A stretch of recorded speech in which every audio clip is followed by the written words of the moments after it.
My name is Clara Towson, and I'm a friend of the show. Boom. I am Francisca George, and I'm a friend of the show. Perfect. Hi, my name is Susan Leemans and I'm a friend of the show. Boom. Yeah. My name is Zainab Sammaz and I'm a friend of the show. Boom. Hey guys, my name is Sasha Vickery and I'm a friend of the show. Boom. Hi, my name is Lloyd Harris and I'm a friend of the show. Perfect. Hi, my name is Jan Faria and I'm a friend of the show. Boom. Yes. Take one. Well done. Hi, my name is Jasmine Paulini and I'm a friend of the show. Wow, Jasmine, you got it in one time. Ready? Play.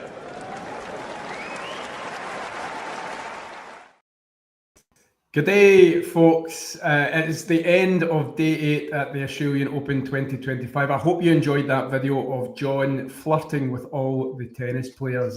Joining me from the other side of the world, though, is Eddie McGee. How is Seoul, Eddie?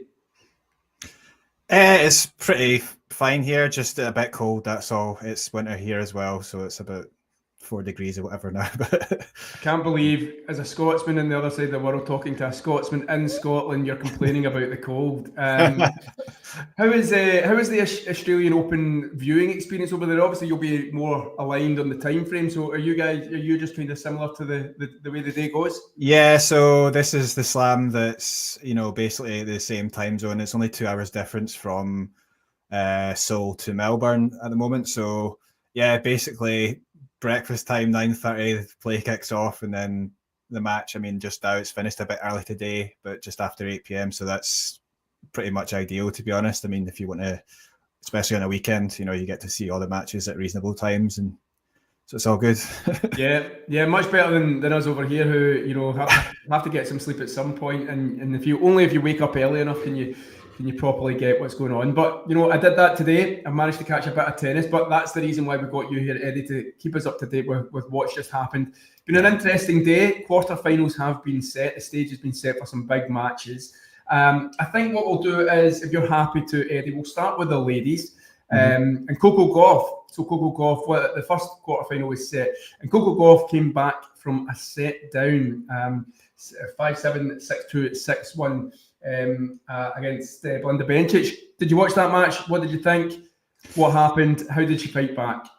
Yeah, I did see most of that, and yeah, it hasn't been a great day as far as in terms of the no upsets or particularly enticing matches. But yeah, this was probably the best one of the day, and intriguing sort of match because obviously Belinda Bencic is just newly come back, and she's been looking pretty good. Maybe a bit fortunate, of course, to maybe get through that last round against Osaka, of course, after she retired. But that first set, it was very competitive, and actually it was Coco who was, she was the one that was actually struggling a bit in that first set in terms of basically because Bencic was, doing so well in the baseline exchanges, powerful flat hitting, moving around Coco, and yeah, she was actually coming out on top in most of those longer exchanges.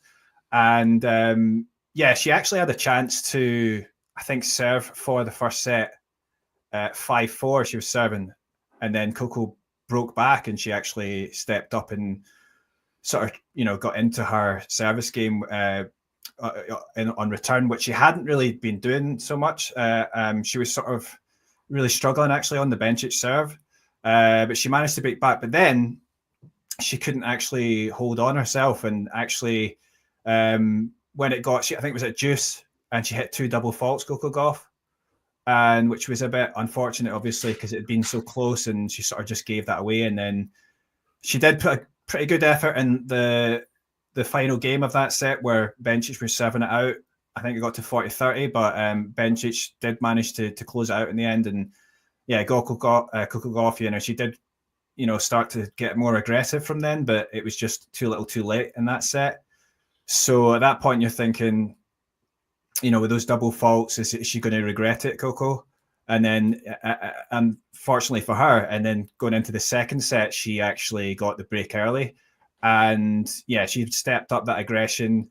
And I think, really from there on, she just was really on top. And it it was good to see, that she was playing so well because, I think it was disappointing, obviously, for her to lose that first set like that. But then, she's really stepped up her game, the aggression, doing much better on return, especially that cross-court forehand, really big forehand she was hitting.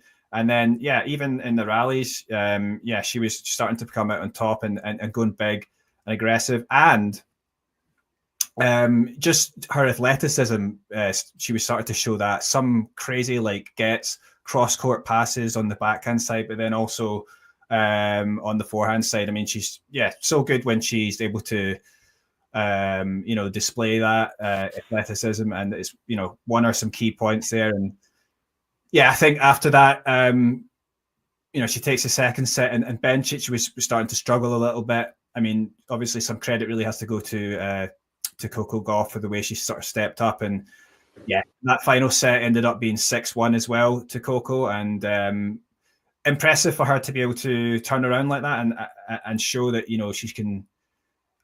She's still got that in her, and that was the first set that she'd lost this year as well in that first one. So could have been a bit more trouble for her, but I think the only concern was, I mean, she hit 9 double faults, and that's sort of been a bit of a theme, I think, so far in the tournament. She's had quite a few double faults when we didn't really see that in the United Cup or recently. So that's maybe something to think about going forward when obviously she's going to go through to the quarterfinals and a big match there. Yeah, I mean, I think you mentioned the serve. I think I remember watching him, I think, against Emma Navarro one time when the serve just absolutely disappeared and pretty much handed that match to Emma Navarro last year. But like you say, first set dropped in a long time. 9th win of the year. I think it's the 3rd season that she's started the year with 9 wins in a row. Is Coco Gauff playing at this stage what you would consider the best tennis of her career right now? Yeah, I mean, it's certainly up there. I mean, obviously,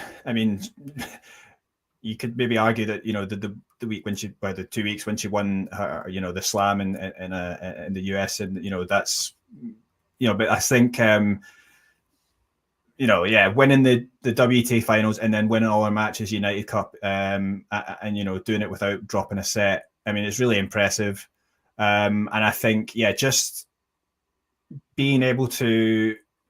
I think this whole period, I mean, the only thing that you could really say was maybe a blip on her part. It's just the double faults that we've seen creeping into here. I mean, but for the most part, she's been exceptional in terms of the forehand was looking much better this year, because that it's obviously been in the past, it is sort of breaking down in the past, but for the most part, I feel like it's been looking really good. And all round, just, her athleticism is, as good as ever, and she's just a really difficult opponent to beat at the moment. And I do think it's going to be interesting to see how she does going forward, though, because it's not going to get easier, and she's got a pretty tricky quarterfinal coming up. Yep. So let's go on to that then. She'll play Spain's Paula Badosa, who beat Serbia's Oliga Danilovic in an hour and 23, 6-1, 7-6. Fairly comfortable to start off with. Then we went to the tiebreaker. Did you watch that? And it's good to see Paula. She won Comeback of the Year last year, of course. She did get to the quarterfinals of the US Open again, losing to Emma Navarro. But it's good to see her back in these quarterfinals consistently and competing. 2 years ago, she was the thing in tennis for a while, winning most of her matches, and then, faded, injury as well. So, good to see Paula back here. Can you just tell us a little bit about what went on in that match? So that was the one that was on Margaret Court Arena. I mean, I didn't see too much of that. I mean, I've seen bits of it, the highlights and stuff, but I mean, it looked like a good performance from her. I mean, she hits so well, and obviously getting the win against Danilovic, who just come from a great win over Jessica Pegula. That was an upset in the previous round. So she was coming in with confidence. But she got through that first set 6-1. And Danilovic was actually serving for the second set at 5-3, I think it was, And Badosa actually played a really good return game and ended up hitting a really superb backhand cross court to take the break. And yeah, then she goes on and takes it to a tie break and does really well there. So yeah, good tournament for her so far, because yeah, I thought maybe in the first round she might have had a chance to be upset by Wang in that first round. It was fairly close, but she ended up coming through in a tie break in that one. And then, yeah, obviously the second round got easier for straight sets, but more difficult match against Kostyuk in 3 sets. But just, yeah, it's just a pretty positive tournament for her. And I think, for her to go in against Gauff, who she has actually a good record against, they've got I think it's three wins apiece. Yeah, 3 wins apiece. So I think she's going to go into that, without much pressure and feeling confident. And I think if I was Coco Gauff, I would be slightly worried about that. Interesting, because I was thinking to myself when we were speaking about Coco Gauff, and John mentioned the purple patch that she had when she won the US Open, and up against the form that she's in now. For me, Coco Gauff going into any match, you're always kind of thinking there's a chance she might not win this, even with the purple patch in terms of the US Open final. Everyone thought it was going to be Sabalenka.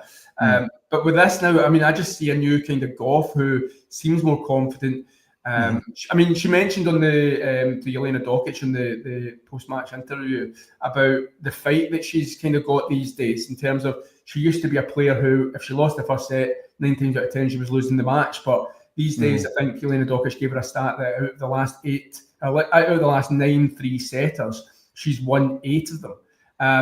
And that to me shows that Coco Gauff is a different player from maybe 18 months ago, 2 years ago. And I just can't see past Coco Gauff in this one, because I think she looks confident. She's got a swagger. She looks like she belongs at the top of the game. Whereas before it was always just kind of this kid. She's a superstar at a young age, and we want her to be there. But now I feel like she deserves to be there.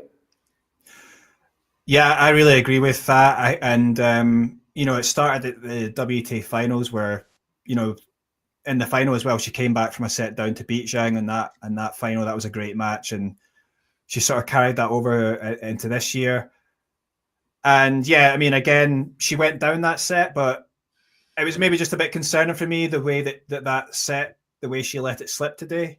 And I think she's going to have to be on it, because obviously Badosa is, I think a tougher opponent and the way she's playing at the moment. So she won't want to give too many chances like that. I think, yeah, obviously Coco Gauff is playing really well at the moment, but maybe there's a little bit more expectation now that she actually should be going on and to the final and maybe, from winning it from her point of view. And she probably feels that expectation. So yeah, I think it's could be interesting. And I think I would still favour Gauff, but maybe I make it more like 60-40 or something like that in her favour, which is, I'm giving Badosa some respect there. And I think, Gauff just, I think she can do it, but she's going to have to be continue that sort of form that we've seen from her.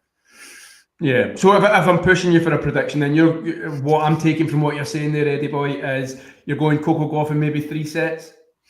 3 sets or maybe like a tight 2, but I think I think she will get through. But it's she's got to show her best tennis, I think so.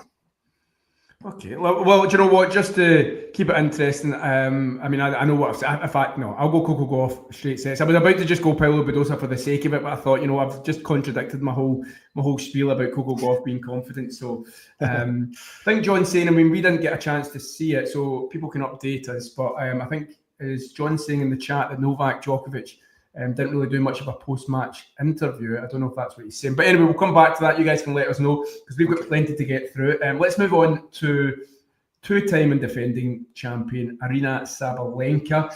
She made pretty much light work of Team Mira Andreeva, 6-1, 6-2. It was just an hour of tennis. And it's the second time she's beaten Andreeva this year already.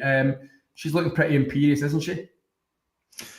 Yeah, it just really, certainly for that first set and a half, it wasn't a contest. And Sabalenka, mean, if you're going to be playing against her, you've really got to be really taking it to her. And that first set, Andreeva just, I mean, she just couldn't do anything in the service games. And then when Sabalenka had her chances, she was just destroying Andreeva's second serve. And I think, you know, with Andreeva, maybe she has a good return, and maybe she started to show it a bit sort of towards the end of that first set. But you know, it wasn't enough to do any damage for Sabalenka. And yeah, much the same in the second set. She did start to fight back, and she was getting more luck on the return, Andreeva.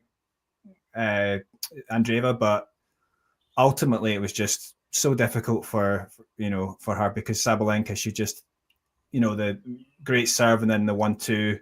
It's just really was no contest, and maybe there was a bit of expectation. Maybe, you know, Andreeva could do better this time because they played recently, and again it was a straight sets match. But if anything, it went more smoothly for Sabalenka this time. So yeah, I mean, she's looking like probably the player to beat at the moment, but it's hard to say because I don't think she's been too tested so far at the moment. And I think, you know, how she does in this tournament, it's ultimately going to have to come down to, you know, how she does against, you know, probably, you know, the bigger players in the semis or in the final, right? So those are the players that are going to be able to give her a match. And yeah, let's see what happens though.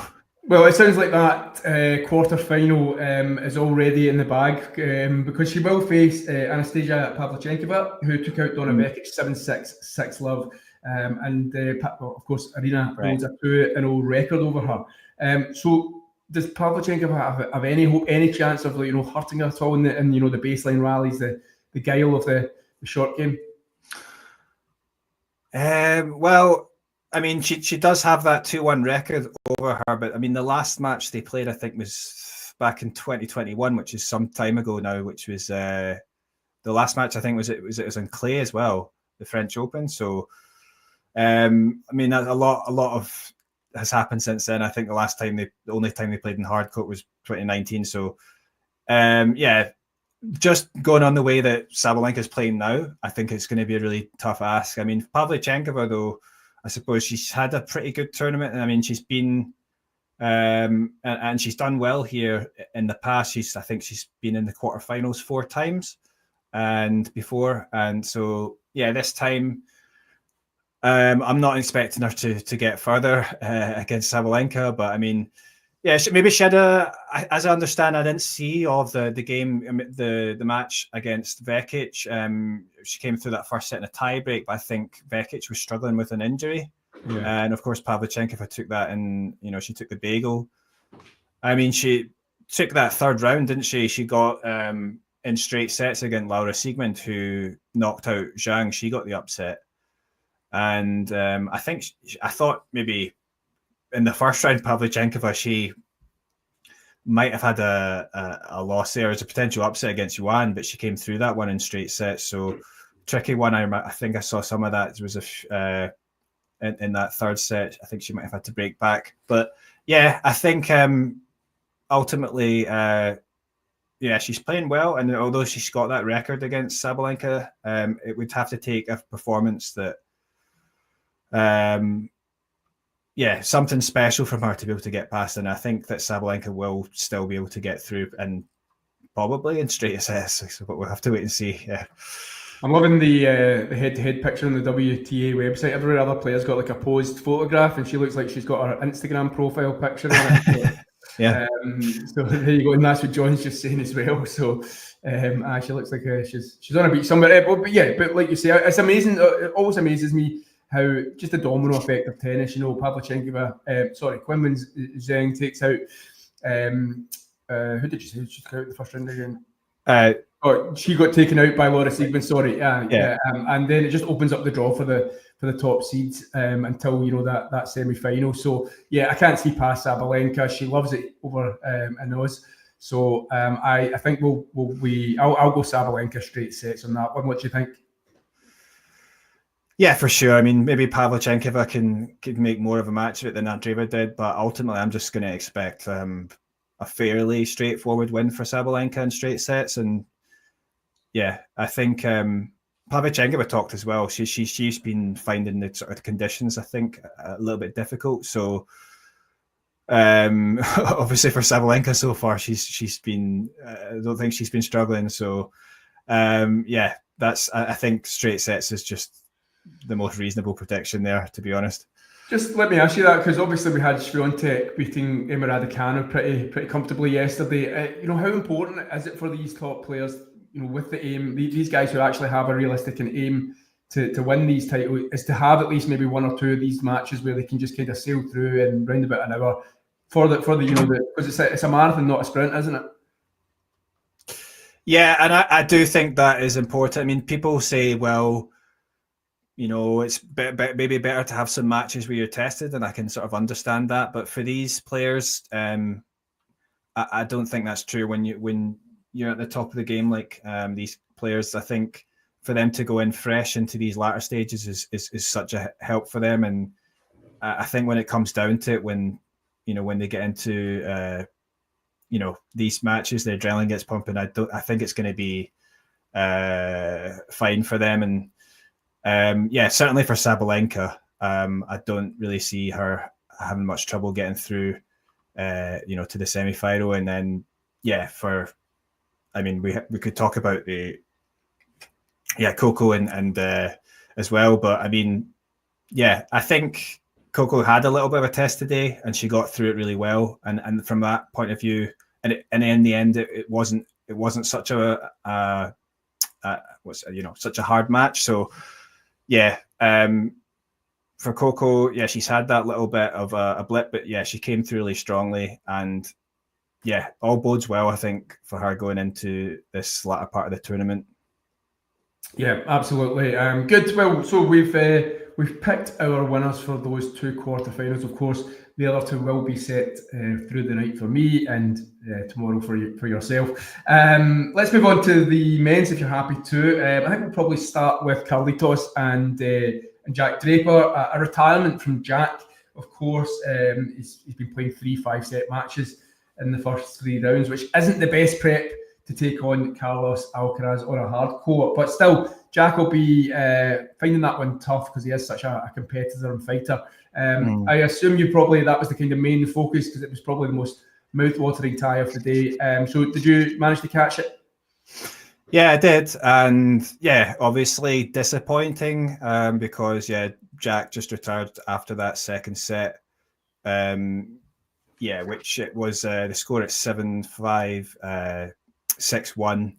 And yeah, I mean, really from sort of the end of the second set through, it was clear that Draper was struggling physically, and there was a few balls that he just couldn't actually, he just didn't bother moving towards. And he had a little bit of a chance to take the first set as well, because Alcaraz was serving, I think, at 5-4, was it?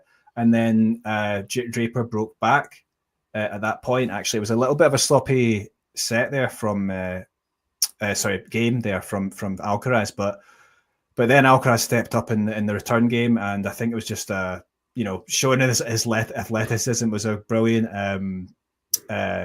passing winner on the stretch to get past Draper. And Draper, in his physical condition at that point, just he wasn't in the condition to be able to get down to it. And but it was still a great shot from Alcaraz. And yeah, I mean, it's just a bit of a shame, but I mean, that's the consequence there of Draper, having those 5-set matches 3 in a row. It would have been incredible if he was actually able to put in a performance today. And yeah, that's all just obviously caught up with him. And yeah, I mean, I think from Carlos's point of view, it's obviously good to just get through without too much bother. And I mean, he was still looking pretty great for moments in this match. So, I mean, probably can't take too much from it in terms of, because he wasn't tested too much, right, in that. But overall, I mean, you'd have to say in the tournament, he's been looking pretty good. So, yeah, it's just, I mean, yeah, there was a nice moment as well, because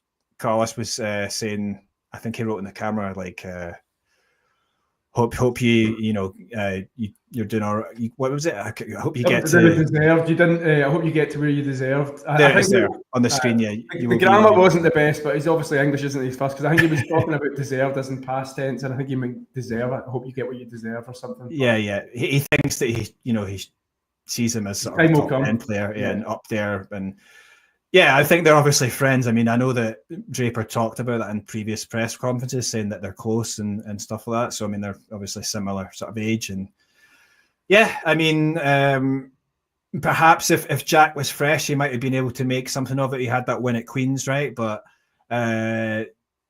yeah, it's just a shame because obviously as well that everyone was looking forward to this one on paper, but it was clear that Jack was never going to be able to really make it a good match. And for Carlos, though, good news. And he goes on to the quarterfinals, and yeah, obviously it's going to be a huge match in that quarterfinal against Djokovic.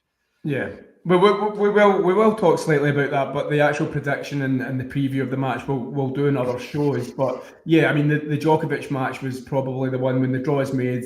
You know, most people are going, there's the one we want to see. So I mean, in terms of Carlos, 12 months on from the Zverev defeat, where let's be honest, for certainly for 2 sets, he was completely outplayed, looked out of sorts. Had come into that match in the quarterfinals against Zverev. Everybody saying that he was nailed on for the event because he had played so well coming into it in his previous rounds. So I just worry and I wonder where we're at with Carlos, in terms of, is he the favourite, with that Djokovic match? Again, we won't spend too much time on it, but where is his game, I suppose, is my question. Like, he talked about his changes to the serve. He joked that he was a serve bot now. What have you seen that maybe Carlos is trying to do different? Does he look more athletic, if that was possible? What's your thinking with Carlos? I mean, absolutely for sure that the athleticism is still there, and it's been on display in this tournament and even today in this match. So from his point of view, I mean, I think he's been looking very good so far. I mean, it hasn't been tested too much. That's the only thing I would say is that, I mean, the match against Nishioka it wasn't really a test, but I mean, he did play against a tough opponent in Borges, and I thought he came through like very well in that match. And yeah, he was creating so many opportunities, and I just feel that, yeah, I feel like he's going into this match in a good place, but in terms of obviously if Djokovic is on the other side, so it's always going to be a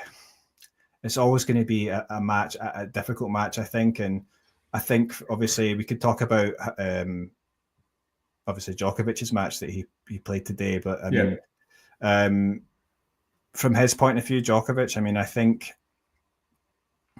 it's been pretty good from him as well overall. So I think the main thing is that they'll be coming into this pretty fresh, and that bodes well for either of them. I think probably more so for Djokovic, right, at his age. But I'm sort of looking forward to this one, and I do think it's going to be a good one, but I don't think it's I would make Carlos a big favourite at all, although he probably is on paper, right? But I mean, I think the conditions are slightly maybe a bit slower than previous years at the Australian Open, which is because it has been quite fast in sort of the more recent years, but I mean, I don't know if that probably favours Carlos a bit, because he's maybe struggled more. It's not too bad for Djokovic, but he's maybe struggled a bit more with the quicker surfaces. But yeah, I mean, at least on hard courts. But yeah, I mean, at the end of the day, I think it's still going to be a good match, I think. Yeah, no, it's exciting. I think it'll be Tuesday morning, more than likely be the night session, 8 o'clock in the morning for me, which I think will be 9 p.m. for you and 7 p.m. in Oz. Let me ask you then. So let's go on to Novak. When I watched him against Thomas Mahat, I could tell in the first 2 or 3 games this guy's not missing today. He's just gonna meet everything, and that's what he did. Didn't see as much of the flow against Yuri Lehechka, but I've talked about guile in terms of Pavlyuchenkova earlier on. But just to me, when I was watching this match, it never felt like Lehechka was really in the match. Like, he maybe made a fight for it in the third set. When they were coming to these like rallies where it was kind of ticky-taka around the net, he always seemed to play it into the Djokovic hit zone. Like he was always making the wrong choice. And Djokovic is too experienced and too smart to think, right, okay, I know how to outsmart you here. And it just never really felt that Lehechka was in the match, if I was being honest. What were your thoughts on his performance today? Yeah, I mean, I agree with you there when it came to those sort of the sort of cat and mouse points that Djokovic was coming out on top, and some of those points he won actually were really good athleticism. He was moving around the court really well, even at this age of 37. He's still showing that he can do that, and that bodes well. But yeah, I mean, I think it's been really impressive from him the last 2 matches, because like, coming into the tournament, maybe the first 2 we had to drop the set to Zverev, and then again against Jaime Faria. I mean, I know like they were playing well, but maybe people were sort of doubting whether he's going to have the stamina to get through. But then, he stepped up against Markac, and then in this particular match, I mean, I would say that he wasn't really tested in the first set. I thought Lehechka started badly, and in fact, fairly like he just wasn't at it. It was too many errors. He wasn't really taken to Djokovic. The backhand, I mean, you're never going to come out well in backhand to backhand exchange with Djokovic, but I thought it looked really poor. And then like he just wasn't really, obviously getting in use of his forehand as well. He wasn't really taking it to Djokovic. It just lacked confidence. He just looked, it didn't look good. So Djokovic wasn't really tested in that first set, but then I think in the second set, actually as well, there was an early break, wasn't it, as well for Djokovic in that second set, and so that obviously came, that was detrimental for Lehechka. But then Lehechka started playing better and being more aggressive and really was hitting more confidently, making more winners, and then especially in that third set, he did a lot, but Djokovic was a match for him in the end. And I mean, that was, I suppose, positive from Djokovic's point of view, that that he was able to handle that without too much trouble. And like you said, he wasn't really troubled. It just felt like Lehechka was always second best for the most part. And then like I think I actually missed because at the start of the third set, Djokovic got the early break, and I just sort of I went to do something. I was thinking, okay, this is going to be over, and then he got broken back. I mean, I don't know what actually happened there. Was that? No, he broke back. He just kind of dug in. I mean, Djokovic had a pretty horrible service game. A couple of double faults were in there. Right. Couldn't find the court. But yeah, I mean, it was just totally out of the blue because, like you say, it was pretty solid. Not much problems from Lehechka, and it was really more Djokovic lost the game rather than Lehechka. But you could see that Lehechka was like, right, I need to dig in here. I'm not going without a fight. But then the rest of the third set just went with serve. Talking about the tweet that's on the screen at the moment, I mean, we've obviously been on this stream, so we didn't see the post-match antics, shall we say, but John's reporting that apparently a Channel 9 commentator has said something, that'll be the channel over in Australia, said something negative about Djokovic, and he's not really done much of an on-court interview. Now, I noticed that during the tie-break and maybe around about 5-all, that, there was a bit of a back and forth with the crowd, as there usually is, but I didn't think it was over the top. I've seen worse. What's your thought? Well, there was some sort of, he was complaining about something, and wasn't he, during the match to the umpire? I don't know if there was something going on in the crowd. I didn't see exactly what that was about. So it might have been something connected to that. I mean, someone was mentioned there, the Channel 9 guy. I actually, did you see that at all? I mean, that was quite strange to me. No. It was quite, it actually wasn't directed at Djokovic's stuff as such, but he said something about Djokovic. It was to Djokovic fans that were out there. It was quite unprofessional. So it was kind of surprising that this guy was saying that. What I did don't he know say? if it's it was. Actually, he did say. I mean, he said something like Novak is over. You actually need to see the clip. He was saying Novak is overrated and he's a has been and stuff like that. It was really weird.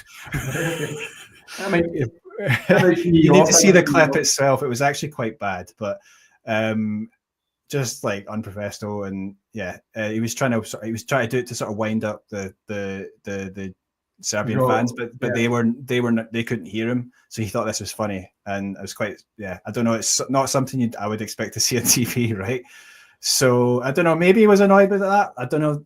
I mean, he seems to get, in general, Djokovic. You know, there will be people there heckling him in the crowd, and he does seem to take this quite personally sometimes. We don't know what they're saying, so maybe it's a strange one because he feeds. Sometimes he can feed off it, like, you know, he thinks, right, these guys have ticked me off here. I'm going to prove them wrong, and he goes out and wins the next point, and then he'll play up to the crowd. He sometimes feeds off it, but I mean, there was a point there towards the end of the third set where I think there was some people, like when he was just about to serve, maybe making some noise. But then the next point, it sounded as if there was like a door closing or something in the stadium. And he's complaining to Mohamed Layani just to say, like, can you not hear that they're doing it? But I think it was a genuine mistake. So it's funny. It's funny his relationship with the Aussie crowd, because there's just so much water under the bridge, isn't there? You know, a 10-time champion, the whole 2022 situation. You know, is he loved? Is he hated? You know, it's just Djokovic all over. He uses it sometimes, but sometimes he just can't handle it. I don't know. Yeah, but I mean, it's not like I think it really sort of affects his tennis as such. It just seems to fire him up a lot of the time, and he knuckles down, and that's the way he is. So, I mean, so far as well, as you have to say, it's been a good tournament for him as well. He did expect to make this match, though, would he not? I suppose Mahach and Lehechka were tricky ties, but I think when the draws come out, he's thinking, I'm making at least the quarters here. I mean, I think they could have been trickier, the Lehechka match, and agreed, and Mahach, and so to get through the way he did, he's got to be pretty satisfied with that. And even though, you will expect him to get through anyway, but. I suppose he'd be happier, as John's mentioned. I suppose he'd be happier with winning them in straight sets. The fact that he's not really had much of a push on them will be the plus points that he takes from that, I suppose.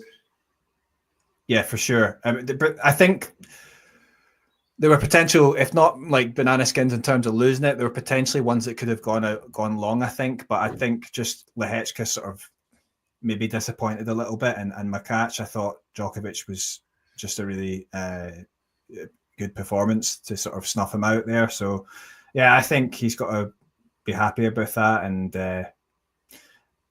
I mean, he played well in that breaker though. And he said, John saying, I do think he looked tiny bit tired in the breaker, even though he was sensational.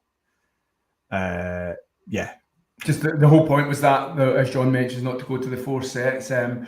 Okay, let's move on to the other quarterfinal, then the last quarterfinal of the men's, which again has been set. I think we'll start with one that doesn't have too much chat on it, is Davidovich Fokina and Tommy Paul. Tommy Paul winning that 6-1, 6-1, 6-1 in just an hour and 23 minutes or something like that, something crazy. You know, I read somewhere that Davidovich Fokina has been the first man in 20 years at the Australian Open to come back from 2-0 down and win his match in 2 consecutive rounds at the Australian Open. So He was obviously gassed. He beat Bencic in the last one.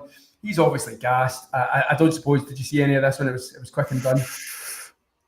No, I didn't see it, but it's probably, Davidovich was surely gassed. But Paul, I think as well, is the kind of player who, if you are gassed, you don't really want to be playing, because he's such a good athletic. Yeah, exactly. And I didn't see the match, but I mean, maybe Paul's sort of gone under the radar here a bit, because, you know, he's got to go through and play Zverev, but obviously he'd be an underdog, but I think he's got a 2-0 record against Zverev. in this tournament, he had a tough first round against O'Connell, but that's, an Australian player. You sort of expect them to sort of overperform a bit. You get tricky matches against him. But then second round, I did watch that with Tommy Paul against Nishikori, and Nishikori played great in that first set, edged it in the tiebreak. But then Paul just stepped up, and Nishikori was actually, he's obviously great from the baseline, and he's always looking to go for the winners and in the rallies and get on top. And he was doing that at some points, but Paul was just so sharp and quick around the court that, and he's got the shots himself that Nishikori was working so hard just to win a point that Paul was just coming out on top. And yeah, I mean, good for him, obviously, to get through. I mean, lost a set against Nishikori, but then came through simply, and then straight sets in these last two matches. I mean, he's in a great place to go and face Zverev, isn't he? You got to say.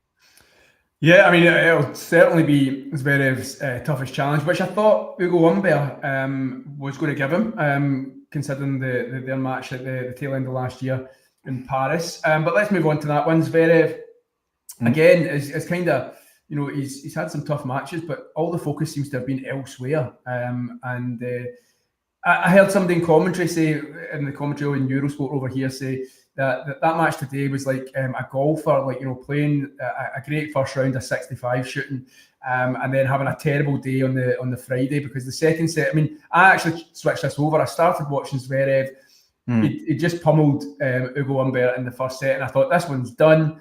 Switched it over, and about half an hour, 40 minutes later, I switched it back, and it's 6-2 Ugo Humbert, and the third set starting. I'm like, oh, here we go. What's happened here? Is Zverev injured? Was my first thought. What's going on? But yeah, I mean, he saw it out in the end. He just probably had a kind of dip for maybe 20 minutes where Ugo Humbert manages to take a set off him. But Zverev, Tommy Paul, as you mentioned, and we won't do too much preview on it, but let's talk about Zverev in the match win. What's your thoughts on him? I mean, going into it, I did expect Zverev to come out on top in this one. And yeah, like I didn't see all of it, but the first set, because I then I switched over to Rod Laver, but first set, I mean, he was just totally dominant, and in any of the baseline rallies, he was just always a step ahead and dominating, really pushing Humbert back, and you didn't really expect that Humbert was going to come back in that second set and win it 6-2, but I think it was maybe a little bit of level dip in there from Zverev, a little loss of concentration. But it seems like, once he got into the third set that, he stepped it up then again. And I suppose that from his point of view, he has been really good so far, I think, in the tournament, but you obviously don't want to have those lapses. I mean, he's come through fine here, but as I said, like Paul, a guy who's looking really sharp at the moment, it's something maybe he's going to be concerned about. But I know Zverev sometimes he has these sort of little lapses, but I mean, he's just still going to be a really difficult player to face. I mean, banged down 19 aces. I mean, he created 16 break points against Humbert. It was never really sort of he was always on top, really. And and never looked in danger of losing. That's what I mean. But I think a lot of people were predicting Zverev maybe to get to the final. I still think that he's still looking good enough to be able to do that. It's going to be a bigger test, though, I think, in the next round, though. Yeah, I mean, he's got a bit of scar tissue, doesn't he, with Americans in the quarterfinals. I think Taylor Fritz beat him at Wimbledon and the US Open, if I'm right in saying. Obviously, last year is still going to be hurting with being 2 sets in the semi-finals up against Daniil Medvedev, throwing that one away. There's still probably the US Open defeat to Thiem. He's just a guy, I think, that just, this Grand Slam or getting that first major is just so, that's the big story around Zverev, isn't it? It's like, well, there's plenty of big stories around Zverev, but in terms of the tennis, that's the big story in terms of when he comes into a Grand Slam, it's like, is he one of the best players who not to have won a Grand Slam. He's fought back great from the injury of a couple of years ago to get to world number 2. And it's just whether or not he can see it. Has he got as good a chance as any in this Australian Open? And Sinner's got all the things going on around him. Carlos, Djokovic, they're the kind of main guys. But Zverev's draw, his half of the draw, the rest of it was kind of heavy on the other side. So what's your thoughts on Zverev? I do think he's got a really good chance to make the final. Oddly enough, though, I mean, especially I think if he does have to say face Carlos in the semi-finals, I think that's a good matchup for him, and I think I think I favour him against Carlos, to be honest, just with his record. But I mean, obviously they did face each other at Roland Garros, and despite that, Zverev playing well and the dips from Alcaraz came out on top. So I think this is the thing with Zverev. He has that expectation, he has that level, that elite level, but it's just doing it in the slams. Yeah, he hasn't shown it enough compared to what the expectation is. So it's intriguing. Oddly enough, I mean, I think if it's Djokovic he has to face in the semi-final, I think it might be tougher for him in a way. So yeah, I think he'll be maybe. From his point of view, maybe he doesn't care either way. But I think I would look at it. It'd be more favourable for him to face Alcaraz in that semi. And yeah, I mean, I definitely think he's got a chance to make the final. It depends who he faces there, but I mean, it could be Jannik Sinner, and if that is the case, then I would have to favour the Italian. But it's we're certainly getting to the business end, Eddie, aren't we? Just a couple of highlights from the day 9 coming up for hours. So more quarterfinals to be set. So we've got first up on Rod Laver, we've got Svitolina versus Kudermetova. Highlight is maybe Jannik Sinner, Holger Rune. I don't know if you see that one being competitive as in the chat right now. Suggesting it won't be, it'll be all Sinner. I mean, I think the problem is with Rune. In the last match, he went to 5 sets and he was cramping. Not ideal. He's had some tough matches to come through, which is a shame because I think that some of the tennis that he did show was really impressive, and then he did well to sort of come back in that match against Kuzmanovic, wasn't it? And when he's playing well, I think he's obviously got so much talent. He was hitting that forehand so nicely at some points, and I think it's just a bit disappointing because he started off his winning that Masters title a couple of years ago, and he sort of and he had some good slam runs, and it just tailed off, and he's had a dip. But I do think he could maybe make it competitive, but I think I would expect Sinner to get through it, and probably in 3 or 4 sets. That's what I think. But for Rune, if he can actually make it competitive, to be honest, I think that would be a good tournament for him overall. Maybe take a set of the Italian. We've got Iga Swiatek against. Oh God, I'm gonna absolutely butcher this name. Is it Eva Lees? Lees? Yeah, I think so. And then we've got Alex Michelsen and Alex de Minaur on the night session. That'll be rowdy with the Aussie. But Michelsen's done very well. He again, he's another one that's been under the radar. He's not really been the story, probably overshadowed by Leonard Tien. But he's done. Getting to this stage that he couldn't have thought for a better tournament. Yeah, and started off as well when he beat Tsitsipas in the first round. That was probably the first round upset that I kind of expected the most, and because that's not just about Tsitsipas, but sort of how Michelsen has been playing recently. He's had good wins. He's played well against tough players, and obviously this run to the 4th round is been great. I think it's an interesting matchup, but Alex had a pretty good tournament so far as well. A bit of a test against Cerundolo in the last round, but coming through strong. And he's not actually got past the fourth round here, I think, Alex, in the Australian Open. So I don't know if that's maybe going to give him a little bit of pressure maybe here, because he wants to go one further, of course, at his home slam. And yeah, I think for Mickelson, maybe he'll relish that. And de Minaur, I think in a way it's a good matchup for him, but I mean, you can see, the way he plays, but yeah, I don't know. That's an interesting one for me, and I almost see that as a sort of being a 50-50, but I'm not sure which way it's going to go.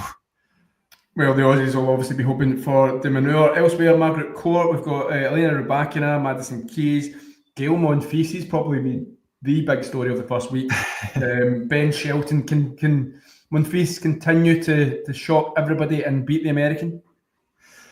Yeah, I mean, I think my heart says yes, but my head says Shelton's going to win it somehow. But Monfils, though, he's just shocked us all and surprised us all by coming up with the kind of tennis that, he was playing at his peak a long time ago. And, I mean, he's got like the return game and the ability to sort of draw out the rallies a bit against maybe cause trouble for Shelton. Shelton himself is a guy, and it's all about his serve rate and how he's got to.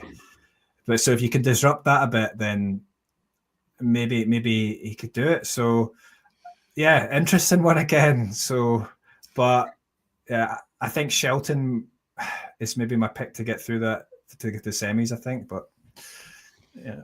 And then the other story of the week, then Lerner TN qualifier against Lorenzo Sonego. One of these guys are going to be in a quarterfinal of a Grand Slam. Which one's it going to be, Eddie? Yeah, another intriguing one. I mean, I'm surprised, obviously, that Teen's here, but then Sonego is a player that he's a solid ATP player, but he can be a little bit erratic or something, whereas Tien has been impressed me with just how calm he's been so far. And maybe he could sort of frustrate Sonego in this match. So I wouldn't be too surprised, actually, if Tien actually does get through this one. He was good for him to get through that last match in straight sets against Mute. So you wouldn't expect him to be too gassed or anything. But Sonego as well, I mean, this is obviously a huge opportunity for him as well. To get through to a quarterfinal is massive. So, yeah, it's an interesting one again, and sort of difference in styles again that's going to make for an interesting match, I think. Yeah, and then just to finish off with the ladies, we've got Emma Navarro, 8th seed versus Kasatkina, 9th. And as I mentioned, Rybakina versus Madison Keys. Two pretty tasty round of 16 matches. Rybakina, I would say Rybakina, I would say Madison Keys. No, I don't know. I'll go Rybakina and I'll go Emma Navarro. But what's your thoughts? Yeah, the Rybakina Keys one is definitely one that stands out there, because Keys, being in such good form, Rybakina's not really been, she's not really been tested. She's not had too much to this point. Having said that, I think, since she has come back, because she sort of came back at the end of last year. I mean, I think she's been looking pretty good.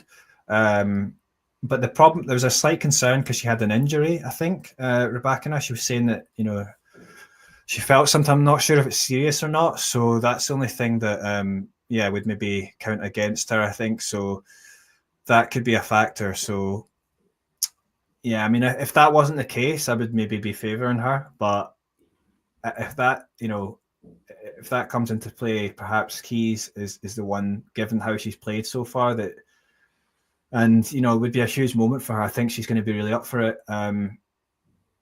She might be able to get it done. Rybakina, though, if she can serve well, I mean, she can always maybe make her way through even with that. I don't actually know what was up because I didn't see the match with the actual injury. I don't know if someone can shed light on that. Sorry about that. But No, not at all. I didn't even know she was injured either. I've missed all that as well. So, so nothing doing. So any other business? Big, like I said, we're into the business end now. Second week starts tomorrow. yeah, just excited for the next 7 days of tennis. Yes, it's going to start heating up quite a lot, and yeah, I'm just intrigued. Obviously, tomorrow, Sinaruna, but I mean, yeah, Tien against Sonego, that's definitely going to be interesting. And just, yeah, and obviously going forward, looking ahead, you'll have those, Gauff, Badosa, and then you've got, I mean, I think even Tommy Paul and Zverev. I mean, people are expecting Zverev to get through, but I think Tommy Paul is the way he's playing now. He's going to be nothing to lose there, so it's going to be interesting to see if he can bring his best in that one. And of course, Djokovic Alcaraz is going to be really good.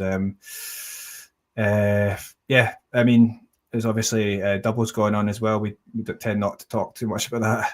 I saw Shacey Way and Ostapenko got through, which is a doubles team that's been catching a lot of people's attention. So, and we talked about Makac earlier, but he's in the doubles as well with Zhang. I think they're still in it on the men's side. So, yeah, some interest there. Certainly as well. Yeah, that's pretty much us. We've managed to complete day 8, and the final, or the quarterfinals are now getting set. So yeah, it's going to be a good watch. I'm certainly going to put that my alarm on for the Djokovic and Carlos one. But yeah, good to see you, Eddie. I'm sure we'll do it again very, very soon, mate. Yeah, cheers. Cheers, guys. If you enjoyed this video, make sure you hit that like button. Don't forget to subscribe and click that notification bell so you don't miss out on all things tennis.